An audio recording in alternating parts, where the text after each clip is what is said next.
നമസ്കാരം. Evening business വാർത്തകളിലേക്ക് സ്വാഗതം. പ്രധാന വാർത്തകൾ. രാജ്യത്തെ മൊത്തവില പണപ്പെരുപ്പം 20 മാസത്തെ താഴ്ചയിൽ. കരുത്തായത് ഭക്ഷ്യ ഇന്ധന വിലകളിലെ കുറവ്.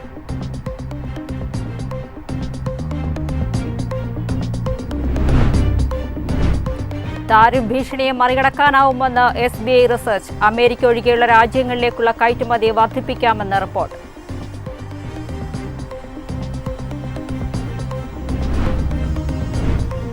US വ്യാപാര കരാർ ഇന്ത്യൻ സംഘം വീണ്ടും വാഷിംഗ്ടണിൽ. ലക്ഷ്യം ഓട്ടോമൊബൈൽ, കൃഷി അടക്കമുള്ള മേഖലകളിലെ തർക്കങ്ങൾ പരിഹരിക്കൽ.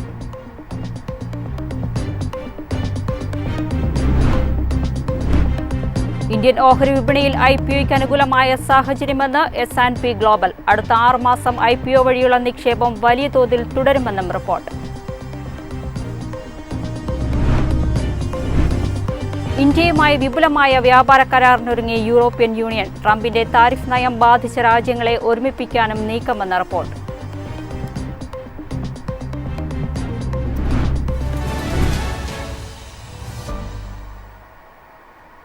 വാർത്തകളുടെ വിശദാംശങ്ങളിലേക്ക്. തുടർച്ചയായ 4-ാം ദിവസവും ഇന്ത്യൻ ഓഹരി വിപണി നഷ്ടത്തിൽ വ്യാപാരം അവസാനിപ്പിച്ചു.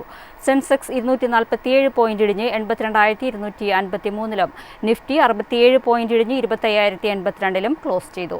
നിഫ്റ്റി ഓഹരികളിൽ Jio financial, Bajaj finance, tech Mahindra, Wipro, Asian paints എന്നിവ ഇടിവ് രേഖപ്പെടുത്തി. അതേസമയം Eternal, Titan company, IndusInd bank, ONGC, SBI life insurance എന്നിവ നേട്ടമുണ്ടാക്കി. സെക്ടർ സൂചികകളിൽ നിഫ്റ്റി IT സൂചിക 1% ഇടിഞ്ഞു. അതേസമയം pharma, consumer durables, media, realty, PSU bank എന്നീ സൂചികകൾ 0.5% മുതൽ 1% വരെ ഉയർന്നു. BSE mid cap, small cap സൂചികകൾ 0.5% വീതം ഉയർന്നു. 20 മാസത്തെ താഴ്ചയിൽ രാജ്യത്തെ മൊത്തവില പണപ്പെരുപ്പം. ജൂണിൽ മൊത്തവില പണപ്പെരുപ്പം 0.13% കുറഞ്ഞു. കരുത്തായത് ഭക്ഷ്യ ഇന്ധന വിലകളിലെ കുറവാണ്. 2023 ഒക്ടോബറിന് ശേഷമുള്ള ഏറ്റവും കുറഞ്ഞ നിരക്കിലാണ് രാജ്യത്തെ മൊത്തവില പണപ്പെരുപ്പം. മെയ് മാസത്തിൽ 0.39% പണപ്പെരുപ്പം.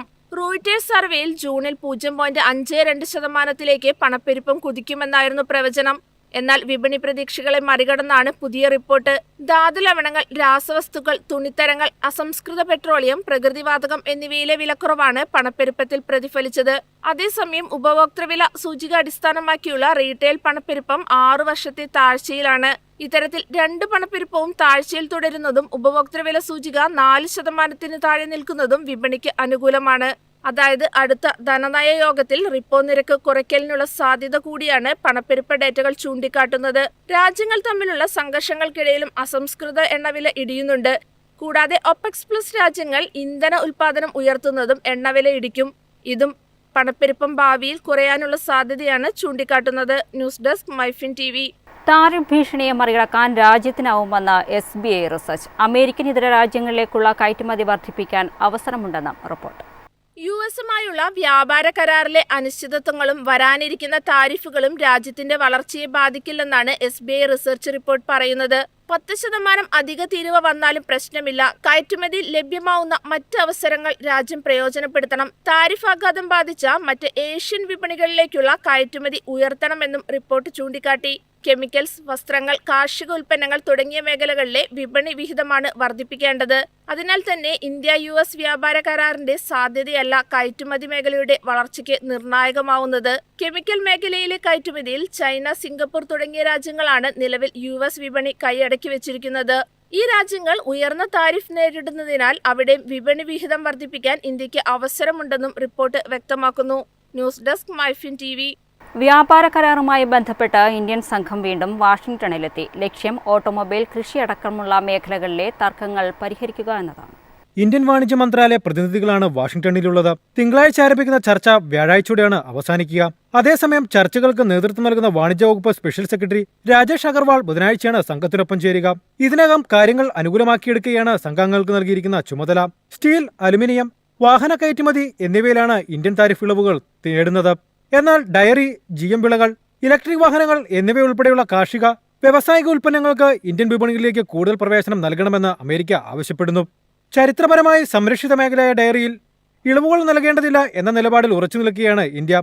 താരിഫ് സമയപരിധിക്ക് ട്രംപ് നൽകിയിരിക്കുന്ന ആഗസ്റ്റ് 1 2 മാത്രം ശേഷിക്കെ നിലവിലെ ചർച്ച ഏറെ നിർണായകമാണ്. അതേസമയം ഈ സാമ്പത്തിക വർഷം US-ലേക്കുള്ള ഇന്ത്യയുടെ കയറ്റുമതി ഏകദേശം 22% വർദ്ധിച്ചിട്ടുണ്ട്. News desk MyFin TV. Indian ഓഹരി വിപണിയിൽ IPOയ്ക്ക് അനുകൂലമായ സാഹചര്യമെന്ന് S&P ഗ്ലോബൽ. അടുത്ത 6 മാസം IPO വഴിയുള്ള നിക്ഷേപം വലിയ തോതിൽ തുടരുമെന്നും റിപ്പോർട്ട്. ജൂൺ വരെയുള്ള കാലയളവിൽ സ്ഥിരതയുള്ള പ്രകടനമാണ് IPO വിപണി കാഴ്ചവെച്ചത്. ഈ കാലയളവിൽ 119 കമ്പനികൾ വിപണിയിലേക്കെത്തി. ആകെ സമാഹരിച്ചത് 511.50 ബില്യൺ രൂപ. കഴിഞ്ഞ വർഷം ഈ കാലയളവിൽ 157 കമ്പനികൾ വിപണിയിലെത്തിയപ്പോൾ സമാഹരിച്ചത് 376.82 ബില്യൺ രൂപയാണെന്നും S&P ഗ്ലോബൽ മാർക്കറ്റ് ഇന്റലിജൻസ് വ്യക്തമാക്കി. ഇന്ത്യയുടെ ആഭ്യന്തര സമ്പദ് വ്യവസ്ഥ ശക്തമായി തുടരുന്നതും കമ്പനികളുടെ പ്രവർത്തന മികവുമാണ് ഈ വർഷത്തെ മുന്നേറ്റത്തിന് കാരണം. സാമ്പത്തിക ഭദ്രതയും അനുകൂലവുമായ ഗവൺമെന്റ് നയങ്ങളും കൂടുതൽ കമ്പനികളെ IPOയിലേക്ക് എത്തിക്കുന്നുണ്ട്. ഈ വർഷത്തെ തുടക്കത്തിൽ താരിഫ് ആശങ്കകൾ മൂലമാണ് വിപണി വേണ്ടത്ര പ്രകടനം കാഴ്ചവെക്കാത്തതിന് കാരണമായത്. അടുത്ത 6 മാസത്തിനുള്ളിൽ 150 മുതൽ 200 വരെ കമ്പനികൾ വിപണിയിലേക്ക് എത്താമെന്നാണ് റിപ്പോർട്ടുകൾ. അതായത് കഴിഞ്ഞ വർഷത്തെ റെക്കോർഡ് മറികടക്കാൻ സാധ്യതയുണ്ട്. News desk MyFin TV. ഇന്ത്യയുമായി വിപുലമായ വ്യാപാര കരാറിനൊരുങ്ങി യൂറോപ്യൻ യൂണിയൻ. ട്രംപിന്റെ താരിഫ് നയം ബാധിച്ച രാജ്യങ്ങളെ ഒരുമിപ്പിക്കാനും നീക്കമെന്ന് റിപ്പോർട്ടുണ്ട്. ആഗസ്റ്റ് 1 മുതൽ യൂറോപ്യൻ യൂണിയൻ രാജ്യങ്ങൾക്ക് 30% താരിഫ് ചുമത്തുമെന്ന് ട്രംപ് ഭീഷണി മുഴക്കിയിരുന്നു. ഈ പശ്ചാത്തലത്തിലാണ് ഇന്ത്യയും ഏഷ്യ പസഫിക് മേഖലയിലെ മറ്റ് രാജ്യങ്ങളുമായുള്ള വ്യാപാര ബന്ധം വിപുലീകരിക്കാൻ യൂറോപ്യൻ യൂണിയൻ ഒരുങ്ങുന്നത്.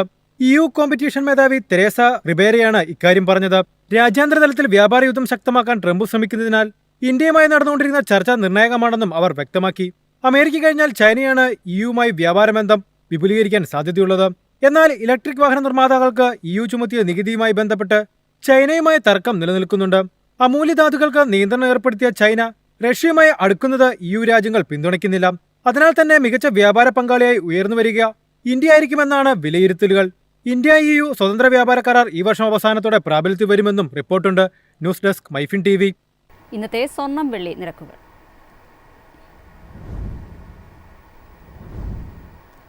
സംസ്ഥാനത്ത് സ്വർണ്ണവിലയിൽ വർധന. ഗ്രാമിന് 15 രൂപയും പവന് 120 രൂപയുമാണ് കൂടിയത്. സ്വർണം ഗ്രാമിന് 9,155 രൂപയും പവന് 73,240 രൂപയും വിപണി വില. 18 കാരറ്റ് സ്വർണ്ണവിലയിലും ഇന്ന് വർധന രേഖപ്പെടുത്തി. ഗ്രാമിന് 15 രൂപ ഉയർന്ന് 7,505 രൂപയിലാണ് വ്യാപാരം നടന്നത്.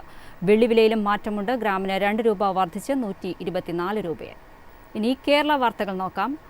സംസ്ഥാനത്ത് അടുത്ത 4 ദിവസം അതിശക്തമായ മഴയ്ക്ക് സാധ്യതയെന്ന മുന്നറിയിപ്പ്. പശ്ചിമ ബംഗാളിനും ബംഗ്ലാദേശിനും മുകളിലായി സ്ഥിതി ചെയ്തിരുന്ന ന്യൂനമർദ്ദം തീവ്ര ന്യൂനമർദ്ദമായി ശക്തി പ്രാപിച്ചതിനെ തുടർന്നാണ് മുന്നറിയിപ്പ്. ഇത് സംബന്ധിച്ച കൂടുതൽ വിശദാംശങ്ങൾ നൽകുവാൻ തിരുവനന്തപുരത്ത് നിന്നും അമലയം ചേരുന്നു. അമൽ, കാലവർഷം വീണ്ടും സംസ്ഥാനത്ത് ശക്തി പ്രാപിച്ചിരിക്കുകയാണ്. കഴിഞ്ഞ ദിവസങ്ങളിലൊക്കെ തന്നെ സംസ്ഥാനത്തെ വിവിധ ജില്ലകളിൽ കൂടുതൽ മഴ പെയ്തിരുന്നു. ഈ ഒരു സാഹചര്യത്തിൽ സംസ്ഥാനത്ത് നൽകിയിരിക്കുന്ന മുന്നറിയിപ്പുകൾ ഒപ്പം ജാഗ്രതാ നിർദ്ദേശങ്ങൾ എന്തൊക്കെയാണ്? ഷീന, ഗംഗാതട പശ്ചിമ ബംഗാളിനും ബംഗ്ലാദേശിനും മുകളിലായി സ്ഥിതി ചെയ്തിരുന്ന ന്യൂനമർദ്ദം അതിവേഗം തീവ്ര ന്യൂനമർദ്ദമായി ശക്തി പ്രാപിച്ചിരിക്കുകയാണ്.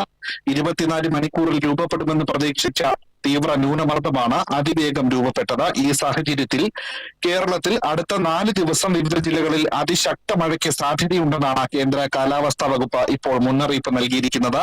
ഇതനുസരിച്ച് ഈ മാസം 14, 16, 17, 18 തീയതികളിൽ വിവിധ ജില്ലകളിൽ ഓറഞ്ച് അലർട്ടും പ്രഖ്യാപിച്ചിട്ടുണ്ട്. ഇന്ന് കണ്ണൂർ, കാസർഗോഡ് ജില്ലകളിലും 16-ന് ഇടുക്കി, എറണാകുളം, തൃശൂർ, കണ്ണൂർ, കാസർഗോഡ് ജില്ലകളിലും 17-ന് ഇടുക്കി, എറണാകുളം, തൃശൂർ ജില്ലകളിലും 18-ന് കോഴിക്കോട്, വയനാട്, കണ്ണൂർ, കാസർഗോഡ് ജില്ലകളിലുമാണ് ഓറഞ്ച് അലർട്ട് പ്രഖ്യാപിച്ചിട്ടുള്ളത്.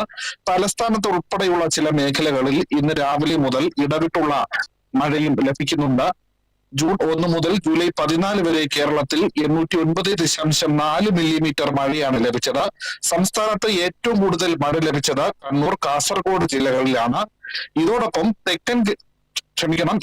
കേരളത്തിൽ തെക്കു പടിഞ്ഞാറൻ കാറ്റ് വീണ്ടും ശക്തി പ്രാപിക്കുന്നുണ്ട്. ഈ മാസം 14 മുതൽ 18 വരെ ഒറ്റപ്പെട്ട ഇടങ്ങളിൽ മണിക്കൂറിൽ 40 മുതൽ 50 കിലോമീറ്റർ വരെ വേഗതയിൽ വീശിയടിക്കുന്ന ശക്തമായ കാറ്റിന് സാധ്യതയുണ്ടെന്നും കേന്ദ്ര കാലാവസ്ഥാ വകുപ്പ് അറിയിച്ചു. ഷീന. അമൽ, സംസ്ഥാനത്ത് വരും ദിവസങ്ങളിലും മഴ ശക്തമാകുമെന്നാണ് തിരുവനന്തപുരത്ത് നിന്നും അമൽ റിപ്പോർട്ട് ചെയ്യുന്നത്. മറ്റു വാർത്തകൾ നോക്കാം. മികച്ച തൊഴിലിട സംസ്കാരമുള്ള ഇന്ത്യയിലെ 50 ഇടത്തരം കമ്പനികളുടെ പട്ടികയിൽ ഇടം നേടി തിരുവനന്തപുരം ടെക്നോ പാർക്കിലെ റിഫ്ലക്ഷൻസ് ഇൻഫോ സിസ്റ്റംസ്. മികച്ച തൊഴിലിട സംസ്കാരമുള്ള സ്ഥാപനങ്ങൾക്ക് അംഗീകാരം നൽകുന്ന ആഗോള അതോറിറ്റിയായ ഗ്രേറ്റ് പ്ലേസ് ടു വർക്ക് പട്ടികയിൽ 39ാമതായാണ് കമ്പനി ഇടം പിടിച്ചത്. ഉപഭോക്താക്കൾക്കിടയിൽ വിശ്വാസം, അഭിമാനം, സൗഹൃദം എന്നിവ വളർത്തുന്നതിലും ജീവനക്കാർക്ക് മികച്ച തൊഴിലിട അനുഭവം നൽകുന്നതിനുമുള്ള മികവിനാണ് അംഗീകാരം. മുംബൈയിൽ നടന്ന ചടങ്ങിൽ Reflections chief technology officer Vaibhav Pandey, Reflections people and cultural മേധാവി ഉഷ ചിറയിൽ എന്നിവർ അവാർഡ് ഏറ്റുവാങ്ങി.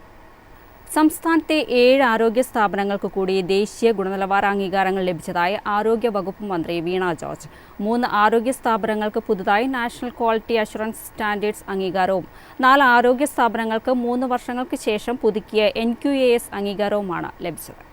തൃശൂർ ഏങ്ങണ്ടിയൂർ കുടുംബാരോഗ്യ കേന്ദ്രം 89.85%, തൃശൂർ മണലൂർ കുടുംബാരോഗ്യ കേന്ദ്രം 94.32%, കൊല്ലം വേളമാനൂർ ജനകീയാരോഗ്യ കേന്ദ്രം 86.89% എന്നീ ആരോഗ്യ കേന്ദ്രങ്ങൾക്കാണ് പുതുതായി NQAS അംഗീകാരം ലഭിച്ചത്.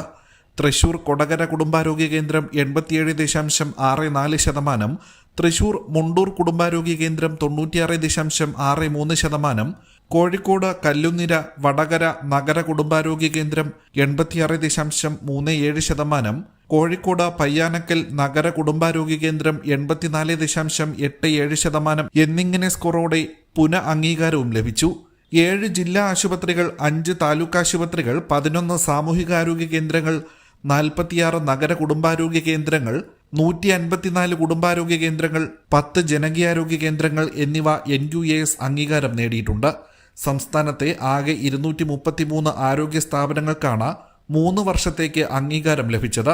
ജനകീയാരോഗ്യ കേന്ദ്രങ്ങൾക്ക് ഒരു പാക്കേജിന് 18,000 രൂപ വീതവും മറ്റ് ആശുപത്രികൾക്ക് ഒരു കിടക്കയ്ക്ക് 10,000 രൂപ എന്ന നിലയിലും വാർഷിക ഇൻസെന്റീവ് ലഭിക്കും. മൈഫിൻ TV, തിരുവനന്തപുരം.